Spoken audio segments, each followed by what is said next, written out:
Assalamualaikum warahmatullahi wabarakatuh. Perkenalkan, nama saya Zulbin Ardiansa Hasibuan dari kelas MJ 505. Yang kami hormati Ibu Rati Anggoro Wilis selaku dosen kami di kelas MJ 505 dengan mata kuliah Digital Innovative Entrepreneurship. Baik, pada kesempatan kali ini saya akan membawakan paparan terkait dengan UAS kami, yaitu dengan mata kuliah Digital Innovative Entrepreneurship. Analisis digital marketing strategi itu terdiri dari apa itu pemasaran digital, yaitu proses membangun dan memelihara hubungan dengan calon dan atau pelanggan melalui aktivitas online dengan target terukur dan interaktif untuk memudahkan pertukaran ide, produk, dan layanan dengan menggunakan teknologi digital. Kemudian apa saja peran strategi pemasaran digital itu? Yang pertama adalah meningkatkan visibilitas, yaitu membantu bisnis ditemukan secara online oleh target audience. Kemudian membangun merek, yaitu dengan membangun kesadaran merek dan loyalitas pelanggan melalui konten yang relevan dan interaksi media sosial. Kemudian mendorong penjualan, yaitu dengan meningkatkan lalu lintas ke situs web bisnis dan mengonversi pengunjung menjadi pelanggan. Kemudian mengukur hasil, yaitu memungkinkan bisnis untuk melacak dan mengukur keberhasilan kampanye pemasaran mereka dan melakukan penyesuaian yang diperlukan. Nah, kemudian strategi pemasaran digital. Apa itu strategi pemasaran digital? Strategi pemasaran digital adalah rencana komprehensif yang menguraikan bagaimana sebuah perusahaan akan menggunakan berbagai saluran digital untuk mencapai tujuan pemasarannya. Ini melibatkan pemahaman mendalam tentang audiens target, landscape kompetitif, dan sumber daya yang tersedia. Kemudian tujuan strategi pemasaran digital yang pertama adalah meningkatkan kesadaran merek, sama kayak seperti sebelumnya, yaitu membuat merek lebih dikenal oleh audiens target. Kemudian menghasilkan prospek, yaitu menarik pengunjung yang tertarik dengan produk atau layanan perusahaan dan mengumpulkan informasi kontak mereka. Kemudian meningkatkan penjualan, meningkatkan pendapatan dengan mendorong lebih banyak pelanggan untuk membeli produk atau layanan perusahaan. Kemudian membangun loyalitas pelanggan, yaitu membangun hubungan yang kuat dengan pelanggan yang sudah ada dan mendorong mereka untuk terus membeli dari perusahaan. Kemudian meningkatkan lalu lintas web, yaitu meningkatkan jumlah pengunjung ke situs web perusahaan. Kemudian meningkatkan keterlibatan, yaitu mendorong audiens target untuk berinteraksi dengan merek di media sosial dan saluran digital lainnya. Kemudian fungsi strategi pemasaran digital. Di sini ada analisis situasi. Yang pertama, memahami lingkungan internal dan eksternal perusahaan, termasuk kekuatan, kelemahan, peluang, dan ancaman atau SWOT. Kemudian penetapan tujuan, yaitu menetapkan tujuan pemasaran yang spesifik, terukur, dapat dicapai, relevan, dan terikat waktu atau SMART. Nah, kemudian ada identifikasi audiens target, yaitu memahami siapa pelanggan ideal perusahaan termasuk demografi, minat, dan perilaku online mereka. Kemudian pengukuran dan analisis, yaitu melacak dan mengukur kinerja kampanye pemasaran digital dan melakukan penyesuaian yang diperlukan. Kemudian pengembangan konten, membuat konten yang relevan, berharga, dan menarik untuk audiens target. Kemudian ada pelaksanaan kampanye, yaitu meluncurkan dan mengelola kampanye pemasaran digital di berbagai saluran. Pemilihan saluran, yaitu memilih saluran pemasaran digital yang paling efektif untuk menjangkau audiens target seperti SEO, pemasaran konten, media sosial, email, marketing, dan iklan berbayar. Kemudian pentingnya perencanaan strategi pemasaran digital. Yang pertama adalah fokus dan arah. Itu memberikan fokus dan arah yang jelas untuk upaya pemasaran digital perusahaan. Kemudian efisiensi, memastikan bahwa sumber daya pemasaran digunakan secara efisiensi dan efektif. Kemudian pengukuran, memungkinkan perusahaan untuk mengukur dan melacak keberhasilan upaya pemasaran digital mereka. Kemudian keunggulan kompetitif, membantu perusahaan untuk mendapatkan keunggulan kompetitif di pasar digital. Yang terakhir adalah konsistensi, yaitu memastikan bahwa pesan merek konsisten di semua saluran digital. Kemudian ada adaptasi, yaitu memungkinkan perusahaan untuk beradaptasi dengan perubahan di pasar digital. Kemudian model perencanaan SOSTEK. SOSTEK adalah kerangka kerja perencanaan yang efektif untuk pemasaran digital, dikembangkan oleh Paul R. Smith pada tahun 1990-an. SOSTEK ini adalah singkatan dari Situation, Analysis, Objectives, Strategi, Tactic, Action, and Control. Nah, berikut adalah uraian sistematis dari setiap tahapannya. Nah, adapun tahapan SOSTEK ini, yang pertama adalah Situation Analysis atau analisis situasi. Tahap ini melibatkan pengumpulan informasi dan data tentang keadaan internal dan eksternal perusahaan untuk memahami kondisi pasar yang sebenarnya. Analisis SWOT ini dan analisis kompetitor sangat penting dalam tahapan ini. Tujuannya adalah untuk mendapatkan gambaran yang jelas tentang posisi perusahaan dan konsumen digital saat ini. Yang pertama adalah demografi dan perilaku audiens. Memahami siapa audiens Anda, apa yang mereka lakukan secara online, dan bagaimana mereka berinteraksi dengan merek Anda. Kemudian arus lalu lintas dan tingkat keterlibatan di media sosial, mengukur seberapa efektif media sosial dalam menarik dan melibatkan audiens. Kemudian lalu lintas dari perangkat mobile dan sistem operasi, yaitu memahami bagaimana audiens mengakses situs web dan konten Anda melalui perangkat mobile. Kemudian ada halaman arahan paling populer, yaitu tingkat browsing dan arus pengunjung, yaitu mengidentifikasi halaman mana yang paling efektif dan di mana pengunjung meninggalkan situs web Anda. Kemudian kinerja dan taktik persaingan terdekat, yaitu memahami apa yang dilakukan pesaing Anda dan bagaimana kinerja mereka dibandingkan dengan Anda. Kemudian yang kedua adalah objectives atau tujuan. Tahap ini adalah menetapkan tujuan yang terukur dan realistis yang ingin dicapai melalui strategi yang dirumuskan. Tujuan harus SMART agar mudah dievaluasi. Metode 5S yaitu Sell, Serve, Speak, Save, and Sizzle dapat digunakan untuk merumuskan tujuan ini. Yaitu tujuan harus spesifik, terukur, dapat dicapai, relevan, dan terikat waktu atau SMART. Tujuan sebagai ukuran keberhasilan, tujuan yang dapat dicapai dan relevan sesuai dengan kemampuan bisnis. Kemudian perlu adanya kerangka waktu dalam pencapaian tujuan tersebut. Kemudian adalah strategi. Yang ketiga adalah strategi, itu adalah cara perusahaan mencapai tujuan yang telah ditetapkan. Perencanaan strategi menggunakan metode STOP, yaitu segmenting, targeting, online value, proportion, positioning, dan SET atau sequence of state integration tools.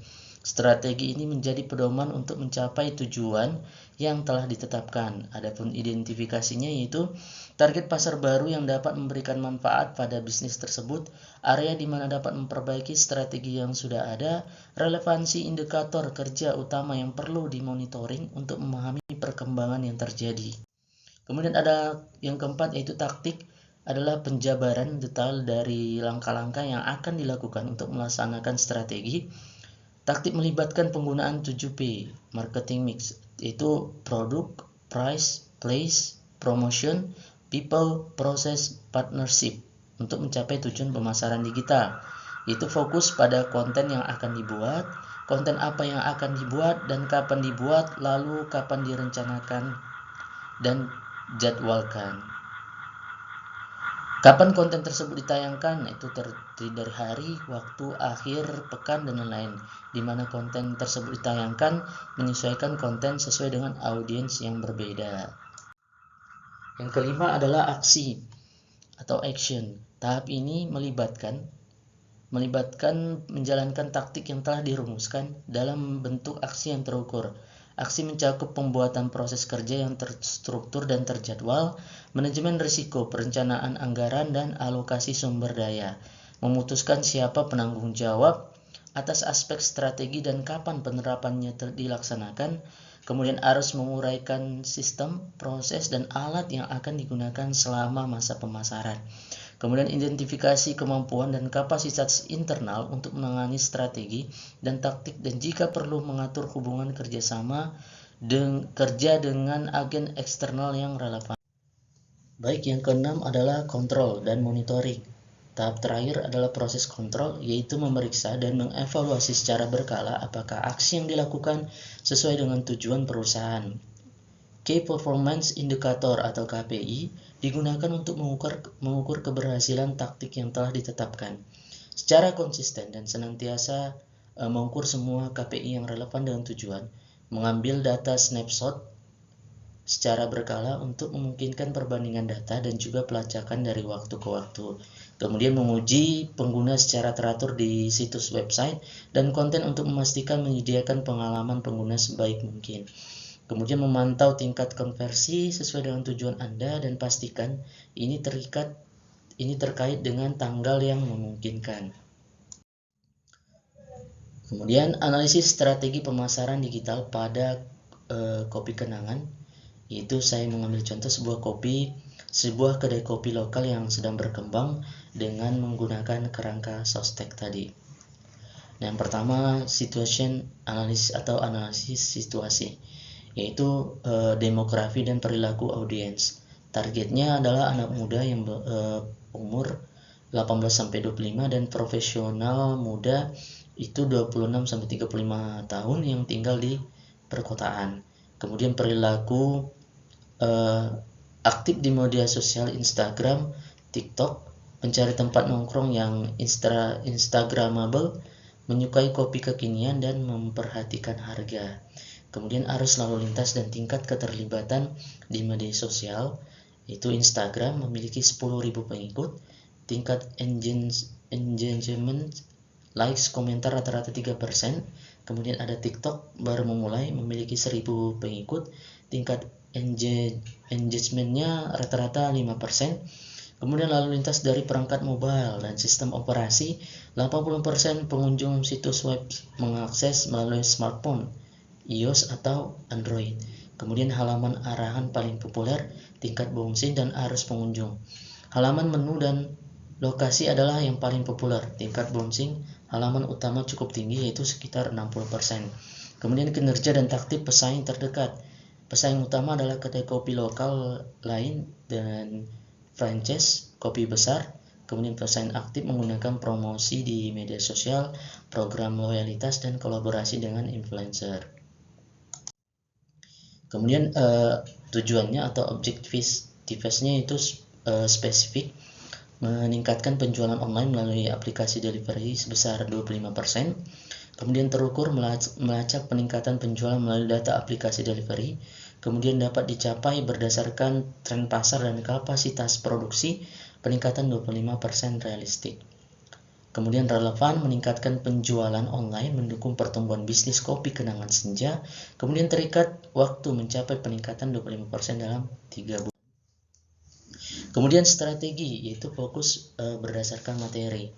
Menarik pelanggan baru melalui konten yang menarik di media sosial, meningkatkan loyalitas pelanggan dengan program loyalitas dan promosi khusus, mengoptimalkan pengalaman pelanggan di aplikasi delivery. Kemudian implementasinya yaitu segmenting, membagi pasar berdasarkan usia, lokasi, dan preferensi kopi. Kemudian targetingnya adalah menargetkan anak muda dan profesional muda di area sekitar kedai kopi. Kemudian positioningnya memposisikan kopi kenangan senja sebagai kedai kopi lokal yang kekinian, berkualitas, dan terjangkau. Kemudian ada keempat yaitu taktik.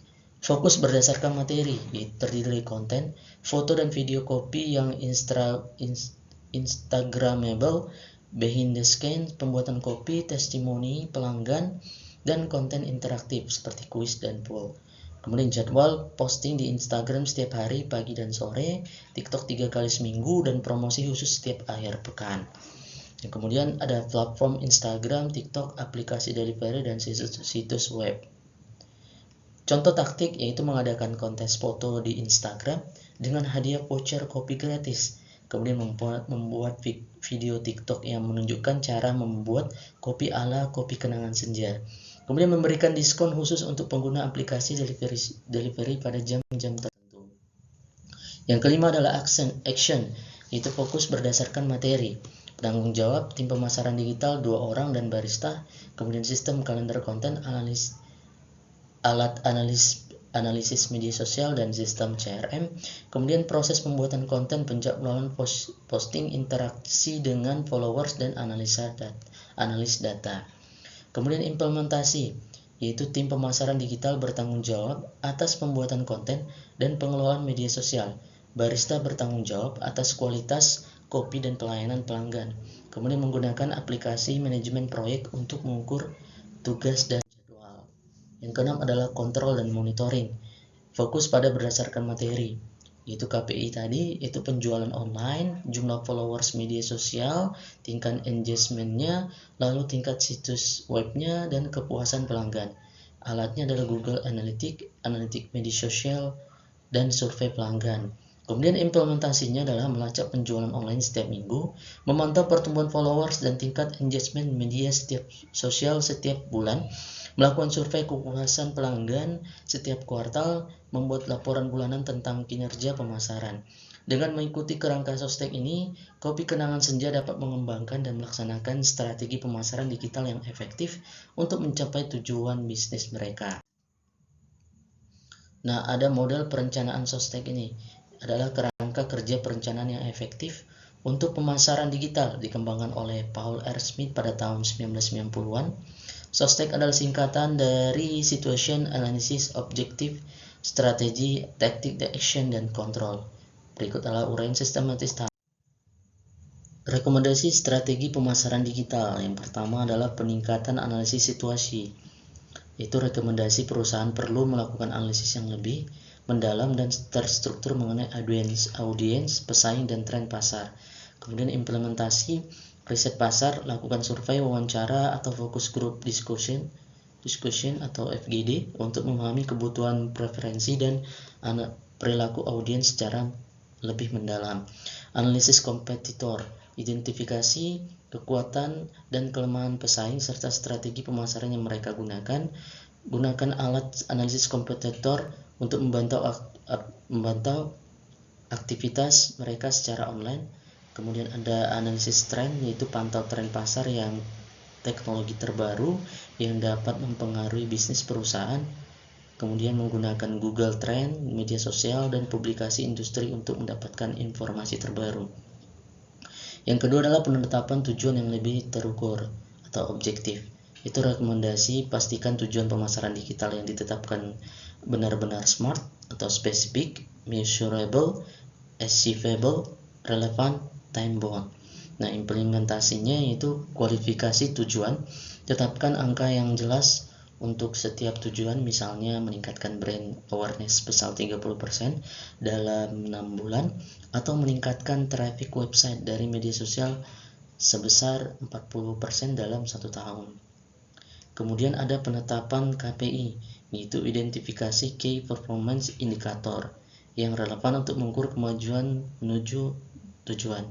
Contoh KPI, Conversion Rate, Customer Acquisition Cost, Return on Ad Spend atau ROAS, Engagement Rate, dan lain-lain.